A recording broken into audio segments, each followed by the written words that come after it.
Hello, everyone. Welcome to a brand new episode of One Vision FinTech Fuse. This is Theo, your host for today's episode. Joining us in the studio is a good friend of mine. We've known each other for quite a while now. Jody Bhagat, North America President at Engine by Starling, and previously the President Global Banking at Personetics, partner of McKinsey, SVP, Head of Digital Channel Sales, Strategy UX at US Bank, etc., etc., etc. Such an honor to have you join us, Jody. Thank Thank you. you. Oh, yes, and Happy New Year. It's a great way to spend time with you to start the year. Well, same here, same here. It's taken us a while, but I'm glad we finally make this happen. I still remember the first time I met you. It was in the streets of San Francisco with our good friend Mary. And gosh, things have changed quite a bit since then. Well, Mary's changed jobs, you've changed jobs, you have a brand new role right now at Engine. Tell us a little bit more. yeah, I'm very excited about taking on this new role. It's with Engine by Starling. I'm the president of North America, and it's such a fascinating time in the banking industry. And I was really looking for something that I could do that was really consequential, not just consequential for me personally, but consequential for the industry. And I think I found just that. So, what is Engine by Starling? Because quite a few of us are familiar with Starling from the UK, but what is Starling doing in the US, and what is your vision of how to take the brand here? Yeah, you're right. Starling Bank is one of the leading digital banks in the UK with 4.5 million customers and leading satisfaction scores amongst other things as well. Like most consequential things, Theo, this started as part of an inspirational human story. Uh, Anne Boden, who founded the company, she was a bank executive uh, with some of the big banks in the UK, and she felt that the industry could do a better job in terms of serving customer needs through a more modern technology platform, drive greater personalization, greater operational resilience, better servicing efficiency. And she looked around to see what kinds of capabilities were out there, and there wasn't anything that actually met the test. So Starling, in fact, built its own technology from ground up, the entire tech stack that powers the bank. And it has now achieved a leading position in the UK, as I mentioned, with 4.5 million customers. That tech stack is called Engine, and it is quite distinctive. In fact, that's what allows Starling to be so effective in terms of some of its performance metrics. Engine itself it's a digital first, completely cloud native platform. It's an event based architecture, complete API orchestration. Um, but more than just a core, it's the set of capabilities that are required to run the bank. That is a modern core, business and operational capabilities, including account opening, AML, fraud, a card processor, a CRM, and a workflow system, and then also a digital front end. So it's really a coherent full stack to run a modern bank and to compete in this new digital age that we're in. I was going to say soup to nuts platform. And then I caught myself realizing, wait, this is like our old saying back in the days. I I'm aging. But all right, so I am very, very curious because last when we talked, one of the things that, we had talked about is US is this fairly interesting ecosystem, for lack of a better word. It's pretty crowded. It has a bunch of different players in there. When you are envisioning this future for Engine in the US, who are you primarily building for? And specifically, what does your ideal customer look like? And what is the value that they can get from what you're building? It's such an important consideration, particularly when you're entering a crowded market and competitive market like the U.S. market in particular. If we just consider the environment that banks are facing today, there's a multitude of factors that we believe will really create greater separation between leaders and laggards. And those are the following. First of all, increased customer expectations. Secondly, competitive threats, both from mega banks as well as from neobanks. Third, a rapidly evolving regulatory regime. Fourth, just a breakneck pace of technology advancements and AI developments. And lastly, and perhaps most consequentially, is that we're likely in the midst of and are progressing in what's largely likely going to be one of the biggest M&A waves in the industry that we've known. So all of this will suggest, and we think very strongly so, there'll be greater separation between leaders and laggards, and to just oversimplify, um, we believe one of the key hindrances to banks achieving breakthroughs in performance and competitiveness and customer experience gains and innovation is the technology stack. And again, to oversimplify, there's two basic approaches that banks can take today, because most of them are looking at and evaluating their core platform. So one approach is a, let's call it an IT led core upgrade, where it's largely intended to reduce the amount of inflexibility that's in the platform today, and likely to address some kind of inherent risk, whether it's operational risk or resilience risk, with some of the old technology or legacy technology in place. And that's a very viable approach. The other approach is for what we believe will be some of really the leading banks with very progressive executive teams, is more of a management led bank modernization program, where they are looking to achieve a balanced scorecard set of outcomes. They're looking to drive significant efficiencies, to drive a growth agenda, to create customer experience improvements, and to create a better risk and controls environment. And that's a much more ambitious undertaking. Those are the set of customers, the banks and credit unions, the ones that are more forward leaning, the ones that want to undertake a modernization program. Those are the ones that are a sweet spot for Engine. And what about size wise? Does it matter mid market, larger banks, or? Yeah, absolutely. I think in particular, I mean, this of course it's relevant for banks and credit unions of all size. Mhm. Say in particular, the mid-tier banks are the ones that are feeling the real squeeze. I mean, it's if you look at the the national banks, they're taking almost 40% of the new customers in motion, and then neobanks and challenger banks are taking another 40%.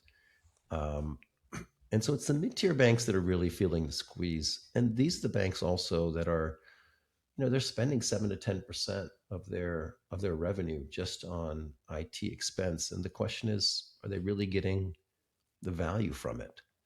And these are also institutions that may not have the wherewithal to put an army of technologists and data scientists against new technology. They can't enter an arms race and win. Mhm. They need to Mhm. have better technology and a better platform to be able to compete more effectively. I feel the same too when we think about quote unquote transformation, right? That buzzword we've been saying for, gosh, I don't even know how long now. That's always the sweet spot when it comes to, as you say, they don't have enough resources and dedicated resources to do what they need to do to go up to the next level. But yet they also provide immense value for their communities, for the markets that they serve. And they are the ones that, if we can help them make it work, is also the most impact Yeah, that. we can create, right, for the people and the society. So I love what you're doing. That's a roundabout way of saying that. Um, when what do you think, with that being said, should be their top priorities in the next 18, 12, 24 months? Because um, I feel like, especially the last month or so, right, sitting and reflecting back at the crazy year that has been 2025, people are, I feel like we're being pulled in so many different directions. You have to do blockchain, you have to look at stablecoin. No, wait, you are too late on AI if you haven't started it. Oh, whoa, what about quantum? This is real. And all the while, you still have your normal day-to-day operations you need to run. You still have everything that you need to do. What should bank executives do? If you're sitting across them today, what would you tell them?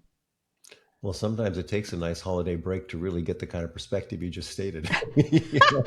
Right? Because it's like every week is like a buzzword. Yeah. And I told someone maybe 2 months ago, they were like, Theo, what about quantum? They need to get started. I'm like, people, seriously, like, just chill. Take a deep breath.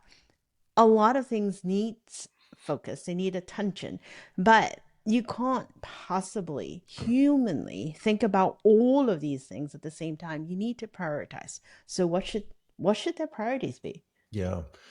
Well, without overstating or dramatizing this, the industry really is at an inflection point. We believe that the choices made today around the transformation path will determine the success of banks and credit unions in the years to come. For instance, today, most banks and credit unions are spending 70 to 80% of their IT spend just on maintaining their legacy core. And it's providing little or no differentiation. McKinsey suggests that only 5 to 10% of technology spend generates new business value. So, in an environment like this, if you paid a high price consultant, they would probably tell you, look, pick a customer segment to focus on, differentiate, over deliver so you can win in that segment. And then they'd say that'll be $1 million for that.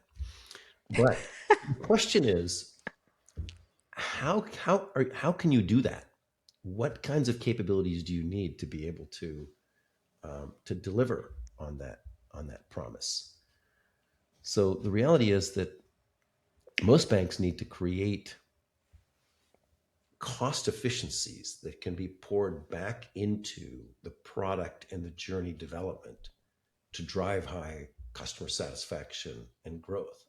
The fallacy that we see sometimes is that an institution may think, well, if I just have a cool digital account opening, or if I just have if I just I'm able to implement this, latest, this coolest AI capability and drive greater efficiency that way. The reality is that we believe that it's a modern infrastructure, one that is a real-time architecture that has API orchestration, that has allows your employees to have a full view of customers.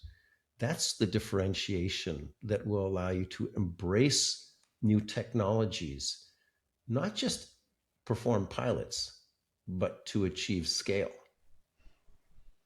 And that's what's this is really the potential of a modern SaaS infrastructure.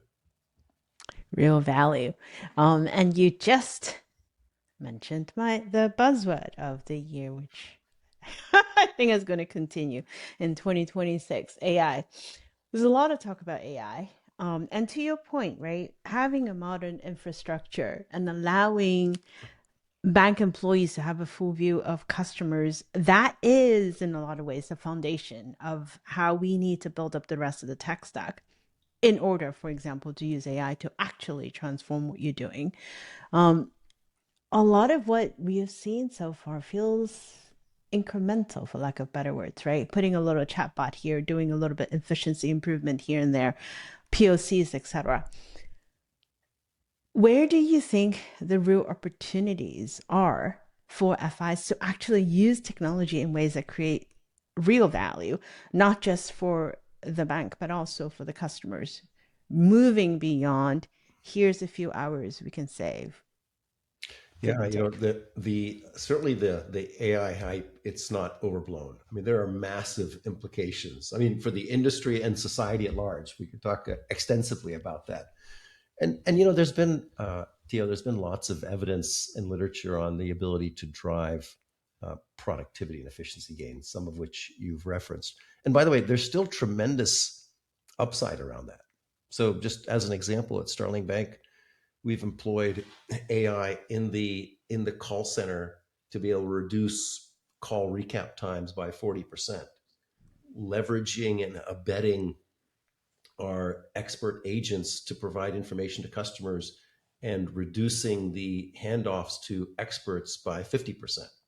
So these are real consequential gains. And by the way, not just around cost efficiency, but this is what allows you to create first contact resolution, significantly improving servicing efficiency, and frankly, also creating better employee engagement because now employees will have the tools to better serve customers. So they're more satisfied and they deliver a more efficacious um, resolution for customers. But the real opportunity, as you've adroitly pointed out, goes beyond, let's say, some of the productivity and efficiency gains, which are still significant. The exciting ones are really ones that are around customer facing. What can be done around helping customers make better choices or mitigate fraud or help customers improve their financial well-being. A couple of great examples here. Starling has been one of the innovators around bringing generative AI to customer facing solutions. We recently launched a solution called Scam Intelligence, where, and this is intended to help combat fraud and the pervasiveness of scams that happen with customers. We have another customer of ours that, because the platform allows you to create new journeys and solutions, customer experience facing solutions so rapidly, they're competing in Europe with Revolut. Revolut is like a juggernaut through Europe. This is one of our European clients that wanted to really address this notion of elderly fraud and elderly abuse that occurs, and it's becoming more widespread. So they created a solution.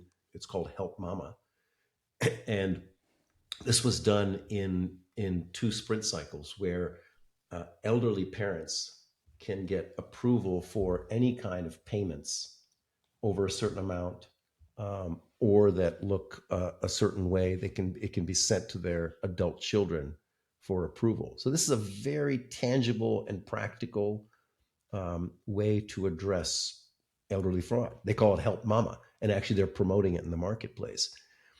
These are the kinds of things where it's hard for us to envision what kinds of new capabilities are going to come next. Like, what's the next best AI use case? We know that agentic is going to play a massive role around just around the workflow and delivery model. The ability to be able to test and put something in the market, and to be able to see, to have a full view of customer, to say, okay, these are the right kinds of customers to be able to deliver this around, to have an event-based architecture, to see what kinds of actions were taken as a result, and an API orchestration layer to be able to drive action, particularly when you have an agentic workforce, as an example. Those are the things that allow you not just to pilot, but to achieve scale.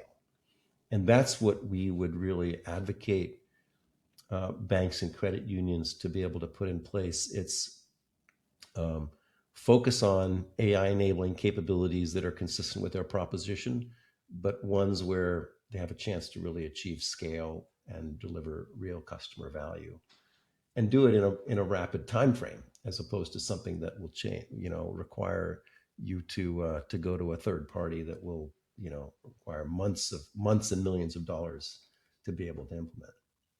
That almost reminds me of some stories that I hear from bank executives oftentimes is they want to do more. They want to, put in different solutions to create different or differentiating value for their customers. But oftentimes they're like, well, the path of least resistance is to go with the core provider and see what additional capabilities they have to reduce the time for integration, to reduce, perhaps the challenges or obstacles, if you will, because they don't have the resources. So going back to what you were saying earlier, upgrading the infrastructure layer can alleviate a lot of that. Going with, updating your core can probably give you more flexibility in scaling up different solutions than you otherwise would have had. It's the age old, what should we do with the really old backend system that we have, right? Regardless of industry, regardless of, AI or not AI, we always have that same question. What do you do? Yeah, it's a real vexing problem. And by the way, Mm-hmm. it's not an easy answer. No. As well, we can talk about some of the different options that banks have, and the reality is this is why some of the new entrants, some of the non-bank competitors can move faster or can perhaps gain ground in personalization and other areas that banks really need to be able to be facile and highly capable in to be able to compete. But there are definitely ways forward. Definitely, definitely. So if you were to think about what is the winning formula for FI that can actually move forward, right? Because we all know that will be the best path forward. What will be some of the elements that need to be in place for them to actually take that step? Yeah, so there's different formulas based on the type of transformation, and the level of ambition as well.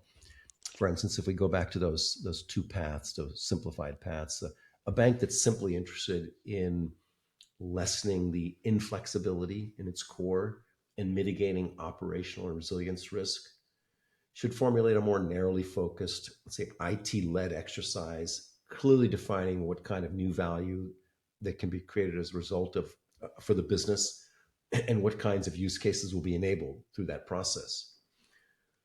A bank, however, and an executive team that wants to undergo a modernization program that has a bolder ambition, it's more complex, but it also presents a much stronger path for to achieve some kind of industry differentiation and leadership. And there's a few key elements to that. First is clearly around this common vision. So this is not an IT led exercise. This is a management team exercise where with a balanced scorecard set of outcomes in terms of efficiency, growth, customer experience, regulatory improvements. And that means that every member of the management team is fully vested, is on the hook for achieving the functional outcomes as part of that business case. So that's one element. The second is, let's call it alignment on a transformation path and an architecture approach. So there's multiple ways that banks can proceed here. You can undertake a more what's called hulling out the core, where you keep your core in place, but you selectively move capabilities out of the core, such as product configuration and pricing and bureau connectivity, things that need to operate in, let's say, a more real time or more agile manner. There's an approach around progressive modernization where you may take part of your business. Let's say you're a regional bank and you say, I want to replatform my small business offering, and I'm willing to do that as long as I see the gains from that in the small business offering, and then evaluate that in consideration for the rest of the business as well. Or there's banks that say, look, I've got a my existing footprint, the path to my growth in new states, let's say, is going to be digital led. I will have a digital oriented expansion, and I need a new kind of model to be able to do acquisition in a new way. These are all multiple paths and including architecture approaches. And I'll say that the last one, Theo, the third one would be a real customer relationship focus. And I say that in a very meaning in a very tactical way, which is that as you consider your sequencing and your phasing of the transformation program, it's critical in terms of the kinds of outcomes you're going to deliver for customers. For instance, you likely want to start with demonstrating real value and superior outcomes for new customers, and then use that demonstration of those capabilities as a way to motivate and incentivize current customers as they migrate to the new platform. So it's not about can we mitigate attrition through a migration process. It's more about can we actually create deeper customer relationships through the migration, because we are going to share with our customers and communicate and engage our customers that you are going to be able to we are moving you to a platform and an experience that is much more superior. And as a result, you should take advantage of more capabilities. We're going to put you in the right product. We've got an opportunity to deliver new solutions that'll help you better manage your banking, or operate a more personalization, uh, operate with greater personalization, or give you more control over your finances. So you use the superior outcomes and the new capabilities to motivate and incent your customers, not just to migrate, but to actually deepen relationships with you. Before we close, looking ahead, I know we can't predict what's going to happen anymore. I think we learned that last year. Um, Looking ahead in 2026, what gets you excited and what keeps you up at night, my friend? Well, I can't stay up too late because I'm on the West Coast and my mornings start really early. But I will share that, and I know you believe this. Banking is a real noble profession. There's tremendous capability and talent in the banking industry, and I do worry about industry competitiveness eroding over time. We talked about technology advancements occurring at such a significant rate, breakneck speed, that it outpaces the ability for banks to really embrace the technology and achieve scale. So profit pools will get picked off. Competitors will win the battle around personalized solutions and offerings. We'll have talent drain as a result. And this is not because a lack of customer data, or because regulators are imposing too much regulatory controls. In fact, regulators want you to innovate for customers, or because a lack of talent. It's the limitations of the tech infrastructure. And taking a more positive view around this, banks that have a modern tech infrastructure, they can unleash the creativity of their people. They can deliver new products, new journeys, AI enabled solutions, and they can deliver them more rapidly to the market. And we believe this is the real potential. Unleash the potential and the creativity of the talent in your organization. And as a result, create a stronger and more enduring customer franchise. Hopefully, more of that. I do fear oftentimes when we think about our industry, it feels, I'm going to get smacked, but it feels arcade in many ways. And, if you were looking at a fresh graduate, the first reaction would be, why do I want to even work in that industry? I'm just going to go off to Silicon Valley. I'm going to do all these cool stuff. Banking is probably one of the last things on their mind, but yet it is, I would say, whatever tech cycle that we're in, banking and telecom, these two industries are infrastructure, right? They are core to our society to help money move, to help people move, to help communities grow. And I hope that the new year will bring in fresh ideas and new talent and new enthusiasm to keep this going.